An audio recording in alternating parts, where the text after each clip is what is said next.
Bonjour, bonsoir, ça dépend, il y a l'heure à laquelle bokolanda recette oyo. Merci pour la présence Nabino, pe na boke binyonso, ndenge bokolanda ngai na recette oyo ya mokola lelo. Vraiment, boye imalamu, bienvenue na Cheaya Mokonzi TV. Matondo mingi ndenge tata Nzambe abateli biso, ti mokola lelo lisusu tokutani. Elubu ya lelo ezali nini na Cheaya Mokonzi TV. Elubu ya lelo ezali elubu ya bana poto, recette ya mapa. Voilà, recette na biso lelo ezali ya mapa. Pona yango vraiment na yeko beta sete parce que vie ba circonstance ya mboka, bisika tovandi, ba stress, manque ya temps, to perda vraiment habitude ya petit déjeuner. Pe ba misusu baza pe na petit déjeuner, baza na tout ce qu'il faut, mais baza na temps ya kozwa petit déjeuner te. Ba misusu pe baza na posa bazwa petit déjeuner, mais baza na yango te.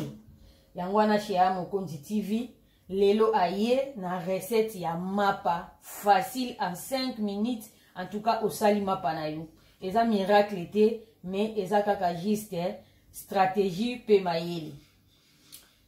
Ba maman nyonso tout son atali bien to yebi ko lamba déjà mikate, to yebi ko sala ba beignet, mais en tout cas côté à mapa to yebite. Yangwana tango na vandi na kanisi na bi non, il faut na ma recette oyo po esunga pe bandeko na biso ndeko nyonso vraiment s'il vous plaît na sengi bino pardon. Na ndeko nyonso oyo akotala recette oyo, soki oza na bandeko na pays, oza na bandeko na mboka, oza na bandeko quelque part, en tout cas ko partager. Parce que ça peut arriver que tozala na farine na ndaku, to ebi ndenge nini ya ko utiliser ngote. Ça pourrait arriver aussi que to oza pe na mbongo te ya kosomba bénéfice que une baguette bana balia oza na farine. Parce que ekomela ngai déjà que naza na ba farine mais nazo yeba te beignet, mafuta, vraiment ezwaka biso impétent. Donc ko sala mapa bana pe bazui petit déjeuner. Pe bana misusu lokola oyanga bazaka na bango na petit ya kozwa ya ko mela pe petit déjeuner te. Eza nango mais baza na petit te ba sepelaka na bango nango te, disons je peux dire que bazwa bénéfice que les na mapa ba fanda non. Ba kozwa juste mapa ba tartiner vite fait na moaji ba telemi ba kei.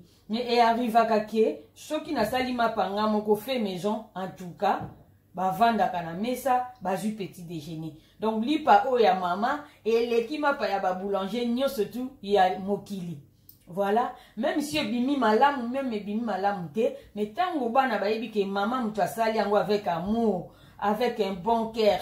Apesi tana nyo surtout, en tout cas bana ba ya ko peso ba bisous. Ah maman merci vraiment et mapa ebongi. Donc recette o ya lelo mokola liboso na sala kango na ratango jamais, donc yango wana pe na ko ratango jamais. Yo pe ndeko na ngai pa ozotala ngai tata, mama, yaya, leki, ya mwasi ya mobali, ya mukolo ya muke, na yebi ke oko ratango jamais parce que c'est simple vraiment comme bonjour. Mais kozala égoïste te partager mon bandeko na biso pour eko diminuer mes budgets. Il y a ménage. Donc, on a pointillé un tout petit peu avant de commencer recette. Parce que petit déjeuner, il y a un monde de simbi biso. Donc, dès que tu as kanga journée, ils ont petit déjeuner. Parce qu'ils ont fait qu'il ont mapa, ils ont na sucrerie, ils ont peut-être confiture, ou bien sucre, ou bien na lait, ou bien na thé na yo. Ils ont ba porc, ou ils sunga yo dans la journée. Pourquoi qu'on résister? Parce que tu as comme on a mingi ba maman na biso. Donc, na kozapela mokolo o na kofanda face na bino pona expliquer bino ba port pe besoin nini, bénéfice nini au petit déjeuner ya kana ona nzoto na biso. Donc, même ba maman na biso bazako melalem souti na bango vers ba 17h ba 18h parce que nzoto na ye ezwaki sucre oyo journée oyo la journée esengaka kati na motuti. Donc, na mokolo toza na besoin sucre. En plus, maintenant, sucre, on est accompagné par quoi? Par mapa ou gâteau. Mais na bande qu'on a bisonga souci n'angezala vraiment que ndeko nyo surtout oya congolais azongela ko joa petit déjeuner ndenge tozalaka nango na tango kala. eza mabete kolia fufu na tongo kolia eloko moko songolo mais lipa ne fiske na ti ndenge tolobaka ou bien na du thé ou lait ou miliki en tout cas eza très bénéfique na nzoto ya mutu yango wana tokomona ke na mbongo mukie soki mapa o ekoti na tous les ménages ya ba congolais ekosala ke bandeko na biso bazongela vraiment kozwa petit déjeuner na bango oyo ezali elubu ya bana poto me toye komekola yango komema yango kolakisa yango na ye na likanisi wana po biso bato tozali awa topartage na bandeko na biso po bakoka kozongela habitude ya petit déjeuner na moins de 5 minutes tokosala pati na biso sans ozala na olukake nazala na pareil bien ménager robot ou quoi que ce soit pour na sala farine na ngai non toza na besoin juste ya ba petit matériel oyo ekosunga biso na koya na deux formules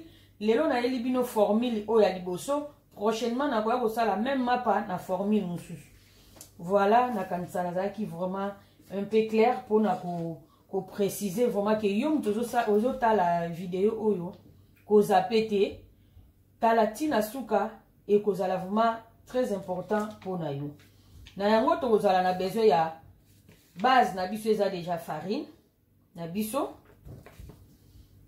tokozala na besoin ya levure nazwi levure oyo ezali ya bambuma pe na levure ya chimique oyo ya poudre voilà donc tokozala na besoin ya ba levure na biso tozala na besoin ya gobelet ou tasse peu importe ya mesurette oyo kozala nango besoin nga nazwi gobelet oyo tozala na besoin ya mungwa tozala pe na besoin lisusu ya petite cuillère à café na fourchette oyo ezali biloko tozala nango besoin pe na matériel toza na besoin ya kiyungulu na biso toza na besoin nzungu ekota ou basine pe oyo ekota comme tu veux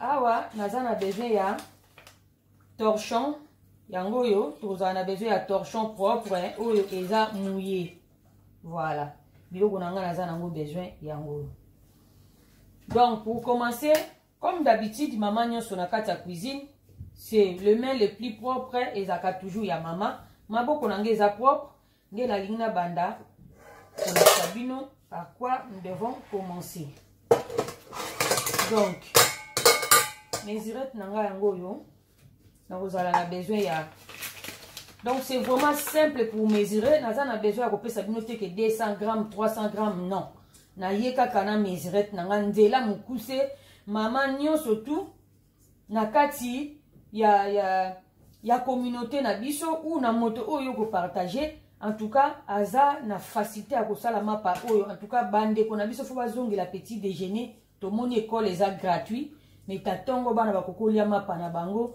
vite fait bake classe bana bakokolia mapa vite fait bake l'école donc eza vraiment très important donc toza na besoin ya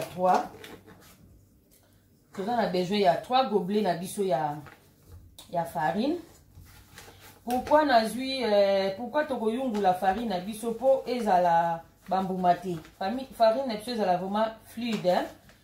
nayebi ke eza nango na bambuma te oyo ya ngai mais faut kolakisa toujours habitude moko ya bien surtout bafarine na biso ya mboka balalisi yango mpe bampese balia mosusu bamatelaki et tout donc farine faut ya la tamiser po pate na oyo ezala fluide ezala vraiment bambuma te donc voilà deuxième mapa na kolakisa bino lipa ndenge ezali bamisusu babénéficia déjà bami na nga Facebook na partagea pe na groupe moko na si na partageaki mais lelo nazongeli yango po na compte na ngai YouTube donc voilà totie 3 verres na biso ya farine oyo toko tamiser nakanisa bozolanda nga bien farine yango oyo tokoya kotamiser yango comme ça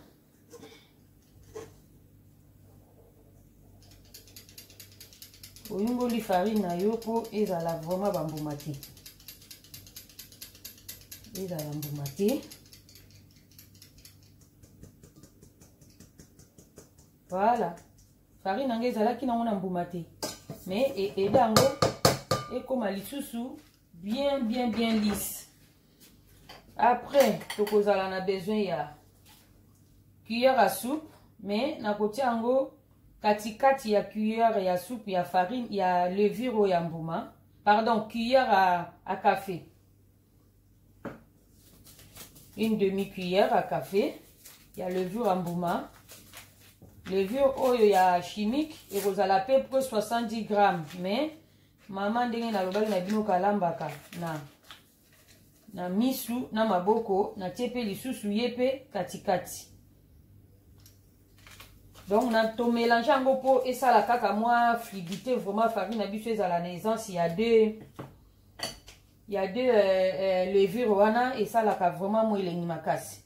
Après na kozwa ndambo ya mungwa à peu près c'est vraiment pas bon tiango kaka une cuillerée à café ya mungwa. Yangwana. Là j'ai déjà 1 minute seulement depuis que na bandi. Pour mélanger en mouké boye. Voilà. Après, tokoya kotia maï na biso.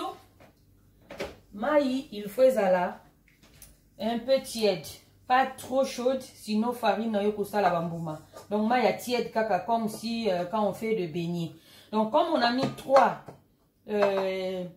3 mesures de farine, tokotia une comment dirais-je, un demi gobelet ya maï.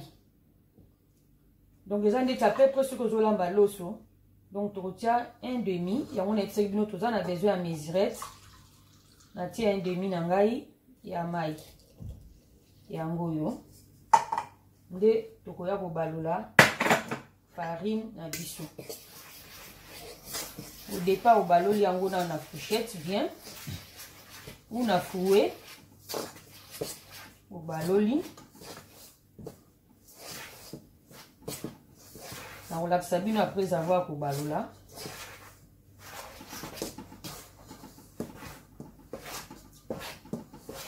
Donc, na lobi na notre 3 mesurettes. Oh les ali boule ya lipa, mapa o bomo na kawana ya boule. Yango nazo sala. Mais on peut doubler na yo pe comment dirais-je? On peut doubler quantité ya farine. Tu peux faire 6. Au sali mapa ya minene na ya mike. Donc,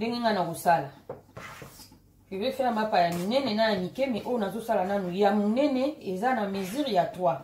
Après, on a mesuré les sous 3. Ah, on a commencé sur ma boko, on a pour na salango na ma boko. Voilà qu'est-ce que ça donne. Maintenant, on a sur ma boko pour na finango vraiment bien. Donc, je disais, na kosala mapa ya minene na ya mike. Donc là, mesure ya oyo, eza nyonso lipa moko ya minene, ya munene. Pe na kosala même mesure ya farine kaka ndenge na sali, ndenge na kokabolango na baboule. Na kokabola mapa ya baboule, pour bimisanga bien 6 ou bien comment. Donc c'est vraiment facile à faire, vous voyez. Na 5 minutes, na 6 kosala farine nanga. Na 6 kotamiza ngo bien. Pardon, ko pétrir en haut, comme on dit. Mais ils en ont côté cause à la carte un robot. Non.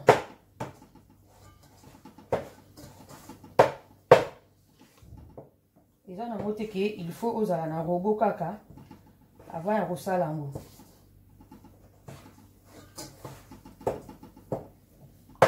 Tant on a tiré en haut boyer. Au salango kitoko boye. Après aux ozoa un peu de aux ozoa un peu de quoi aux ozoa les sous moins ndambu ya farine au kotia na maboko. Après au sangisa bien là on a tiété. Vous m'en ndenge pesi.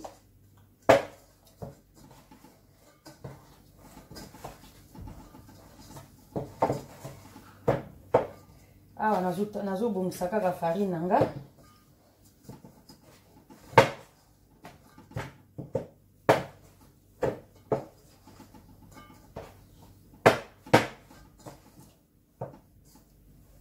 Voilà. Donc farine na biso yango yo.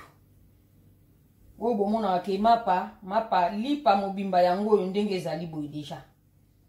Donc lipa na yo yango yo esi esalami. O réussir déjà lipa na yo par rapport à farine oyo ndenge esalami boye. C'est vraiment simple comme bonjour. Maman nyonso sengeli osala yango. Surtout un samedi matin, bana balali na bango yo la muki na tongo, bana bazoka mwa solo mapa ezo bima déjà. Bakola muka wana, ah maman t'as fait du pain, c'est vraiment bien. Solo kitoko na ndaku, bana bakolia mapa. Donc yango yo. Et après, on va prendre le plateau.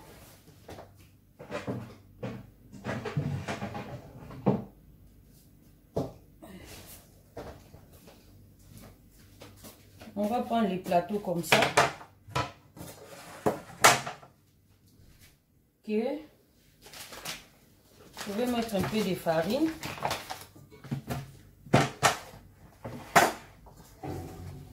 Comme ça.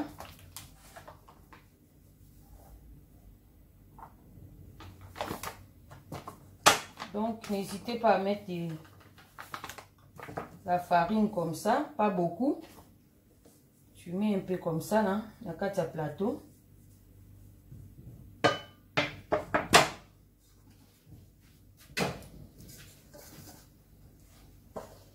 Après, tu koya kotia. Pat nabiso. Comme ça.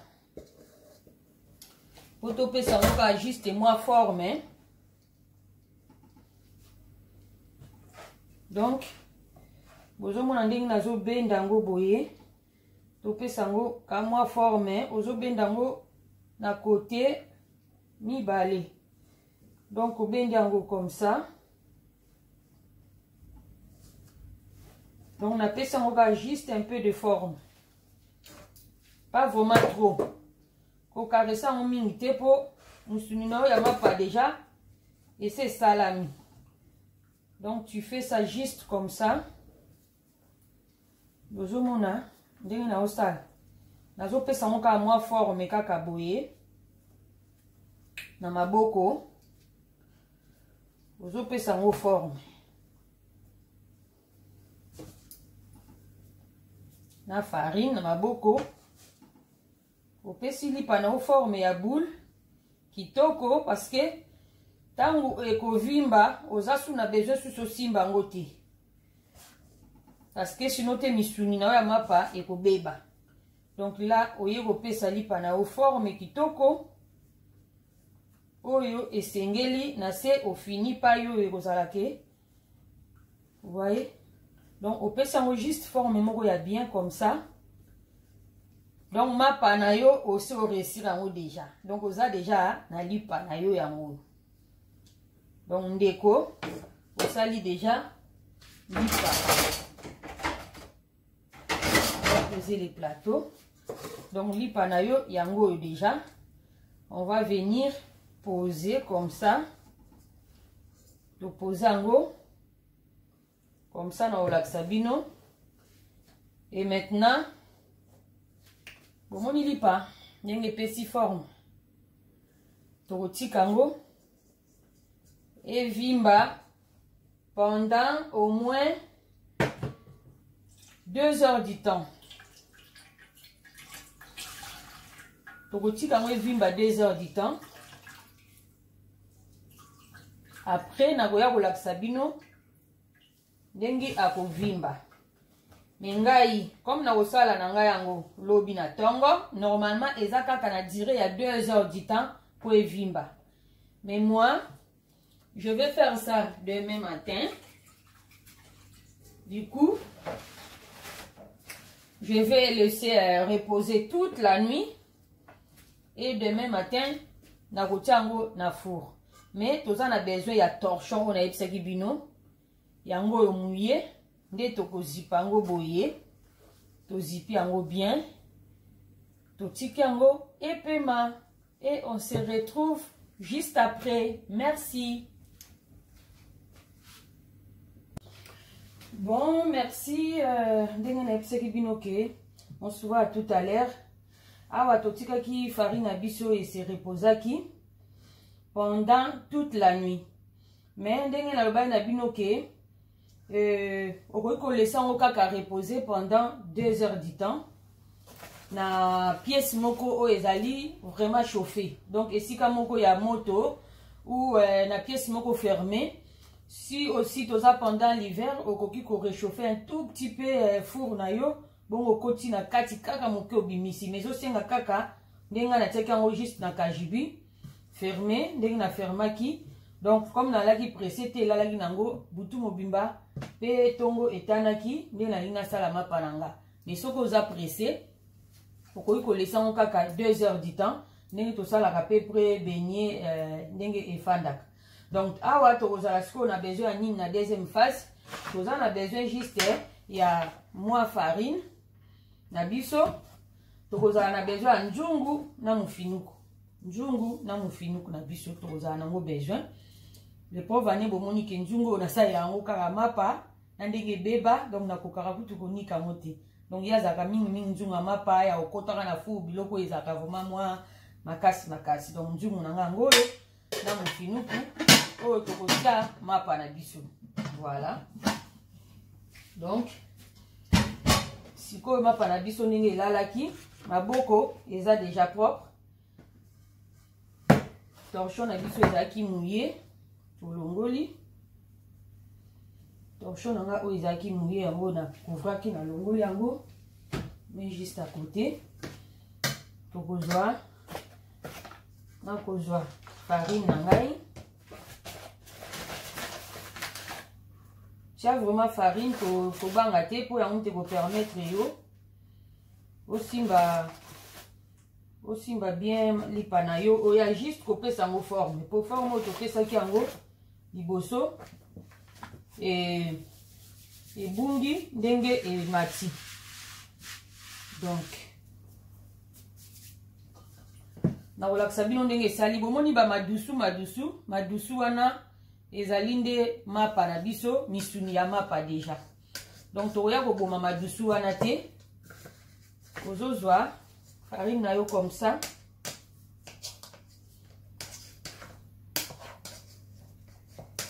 Okitsango malembe po ebeba te madusu wana yango bomonaka ofongoli lipa boye baguette eza madusu na kati. Donc ezalaka nde misuni ya mapa yango osi esalamaki.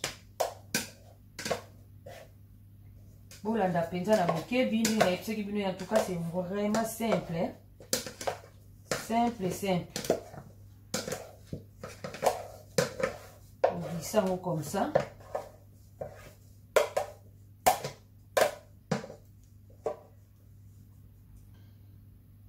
Kochango e panzana mingi te. Ozotia mapa no boye. Pardon et farine na yo.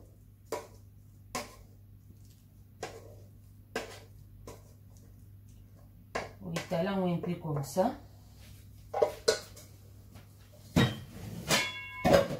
On tient déjà pardon.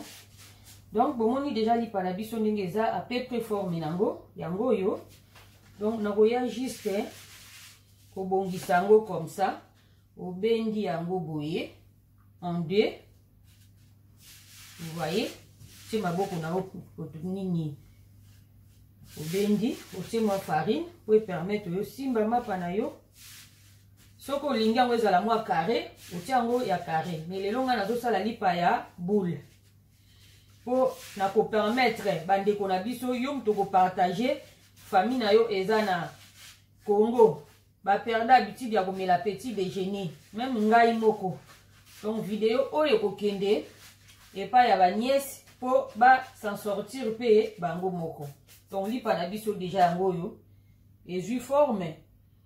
Maintenant to kende kotia un peu d'huile na kati ya ya nino na biso na kati ya nzungu na biso tozokende kotia mwa mafuta moke po permettre biso ke mapa ekangama na se te. Normalement nga nzungu na nga esalaka nango ekangamaka te, mais nazolakisa vraiment ezali po na biso te, surtout biso bato toza na Europe oyo eza elubu ya bana poto, mais toza na bafamille na biso oyo totika na Afrique. Donc esengeli tolakisa bango ba bonne manière po na évolution ya mboka na biso. Mais biso toza awa normalement nalingaki na nga kotia papier cuisson. Normalement nous je pouvais mettre papier cuisson na C, mais je n'ai pas voulu mettre les papiers cuisson. Nazo sala penza po ezala adapté à tout le monde. Oya za na papier cuisson te akosala manière onga nazo sala. Voilà, c'est un peu ça. Donc totie moi huile pour ma lipa et coller na kati ya nzugu te. Yango na otia moi huile na C, juste un petit filet d'huile comme ça, à peu près une cuillère à soupe à café d'huile. Donc au pacoli juste na C. Tu peux mettre juste les côtés aussi si tu veux. Donc recette est vraiment simple, simple, simple. Et pendant ce temps, je veux chauffer le four. Donc li panabiso yango yo tozo kende siko kotia yango na kati ya casserole. Vraiment malembe otomboli li panayo comme na lobaki obongisa yango lisusu boye pesa yango forme. Pesa yango kaka mwa forme muke na se po na finition na se awa ekoka pe kokangama. Voilà, donc au salango juste comme ça. Awa au salango le kwa moi lisusa na se awa olipa na yo e ya kokangama bien na kati na se. Donc yango yo lipa na biso nde toke ko déposer yango na nzungu.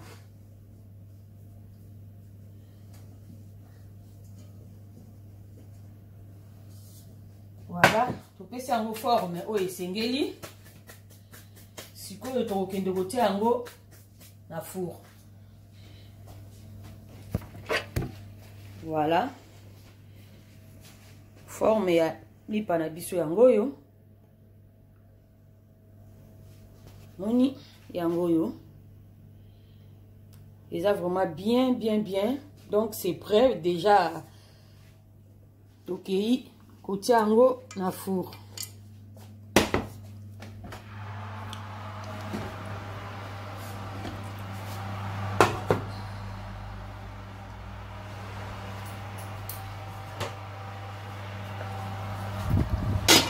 Donc four on a réchauffé déjà moi mouké. Donc toujours côté ça juste four minima panabiso. Faut faire attention. Le four est déjà chaud hein. Donc petit sima panabiso yango yo. Nakoya o régler moto nanga. Voilà. Donc eza déjà na kati et kozala kui pendant tokoya komona yango pendant 30 minutes et je vous dis à tout à l'heure. Bon, là il fait 15 minutes que banda na tiaki mapa na biso na four. Donc tozo ya juste kotala yango pendant 15 minutes po to fungola. Mama e moto. To fungola yango, to tika yango lisusu moi quelques minutes. Donc on va voir qu'est-ce que ça donne notre pain.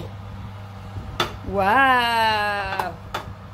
Bomoni yango ndenge bando tela. Siko tokolongola yango mufinuku na biso tolongoli mufinuku nde tozongisi yango susu. Menga lokola four nange eza vraiment moto makasi. Nazongisi mepo na ezika te na odimine moto nanga muke. On se retrouve juste après. Merci. Bon, merci. Awa toke kobimisa. Mapa na biso na four après 30 minutes de cuisson, 15 minutes avec couvercle et 15 minutes après sans couvercle. Voilà. Donc toujours bimisa mapa na biso.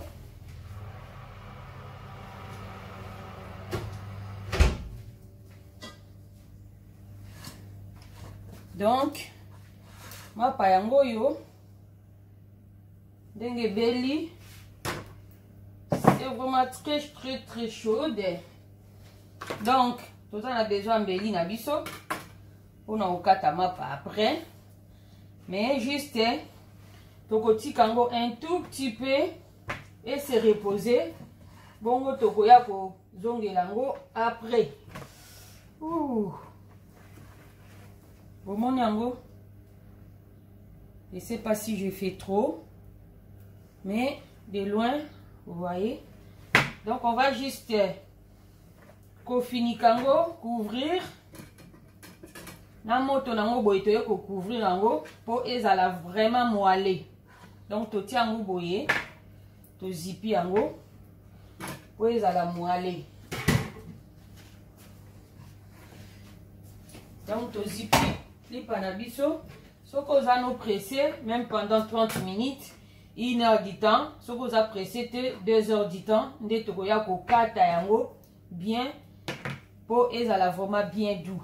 Voilà, on se revoit à tout à l'heure. Oui, merci. Quelques minutes après, comme j'avais dit. Donc, ma panabiso est belaki. Totikango et se reposer, comme j'avais dit, au moins 2 heures du temps. Mais ce que j'ai pressé, n'ayez pour n'ambala liboso, nous tenons ça pressé à komona, qu'est-ce que ça donne. Donc, au cas où Totikango soit 30 minutes. Mais ngai natika ngo vome umelaki mingi. Pourquoi tokotika ngo reposer pour ezala moelleux. Ce que bimi na four eza moi makasi to couvrir ngo avec la chaleur ndeko le sama panabiso siko to lingito kata mapa. To lingito kata li panabiso comme j'avais dit yango yo. Mapo to somba pe dans l'éclair na commerce. C'est ça. Donc échanger le mon côté. C'est vraiment pareil. Là, on va couper.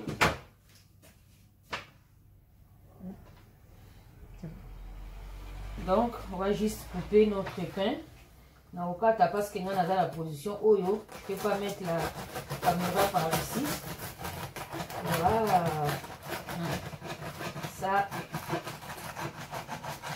Ça, j'ai jamais raté ça. C'est vraiment très bien. Ce qu'on a dit explication, je ne vois pas comment on peut rater un mot. Donc, vous allez voir comment c'est bien. Vous voyez les madoussous là. Waouh, c'est trop bien. Félicitations à nous tous. À tout le monde qui va faire cette recette. Vraiment bravo. En moins de 5 minutes, ta pâte est déjà faite. Le temps de reposer, des cuissons, c'est ça qui reste. Mais dans 5 minutes, on a déjà ma panne. Bon, on les a bien. Donc, on va finir de couper. Là, les enfants sont contents. Maman a sali ma part. Du fait maison. Il n'y a rien de mieux que du fait maison. Fait maison, c'est fait vraiment avec amour. Avec amour. Il faut avoir un bon couteau aussi. Parce que couteau à ma part, c'est comme ça, avec des petits dents. En tout cas, je suis fière de moi.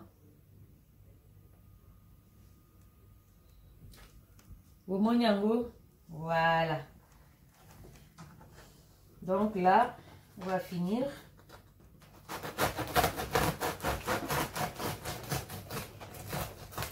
On va finir de couper notre pain. Et tant aussi si vous tango boye, ce qui vous aussi tout de suite, tu mets ça juste dans ça qui congèle. Au coquille qu'on congèle aussi pendant tango oyo moko lingi soit 6 jours. Autant on a ça congèle. Au congelé en autant on a sous mototé. Au congelé ma panayo. Au bimisango 1 heure avant. Il y a boliango. Comme ça, ils ont toujours moellé. Comme ça, ils ont toujours tendre. Samba la liboso na sala kiango, na rata kiango jamais. Donc, on va prendre le bino, c'est juste 3 mesurettes de farine, 1 demi mesurette d'eau, une cuillère à café de levure et une cuillère et demi de sel. Pour mélanger tout, pour couvrir en haut avec un torchon humide, torchon oeza ya mouillé. Pour couvrir en haut, au tikango reposer au moins 2 heures du temps, sauf que vous pressé, mais si tu n'es pas pressé, au kogi au tikango juste toute la nuit.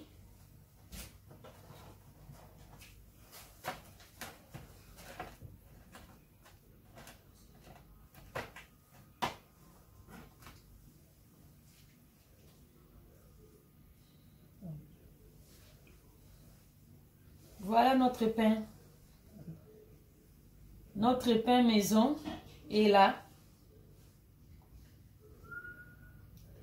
Là, quelqu'un qui va déguster, il est très content. Tu avais fait coucou ici avec ta main. Viens parce que tu es content. Viens là. Viens par là. Fais un coucou comme ça.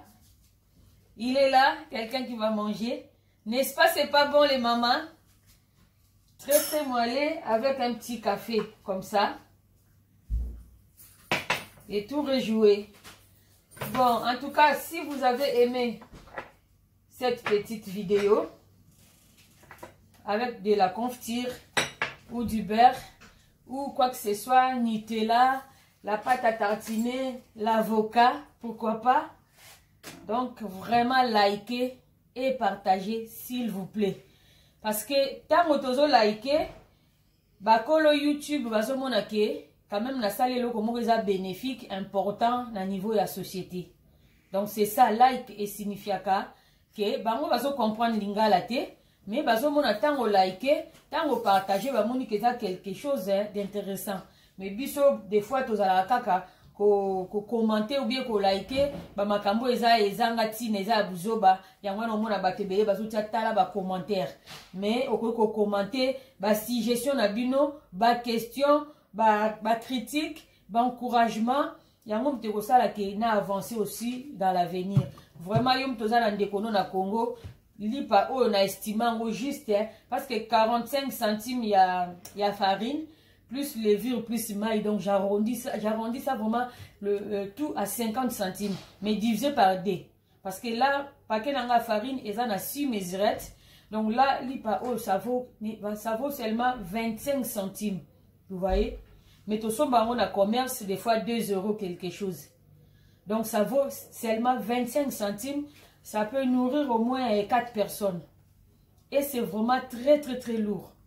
4 personnes le matin. Bakoko joa lipa oyo. Donc chacun a au moins 2 tranches. 2 tranches. Nati nae ou bien lait. Vraiment il vous a suffisant.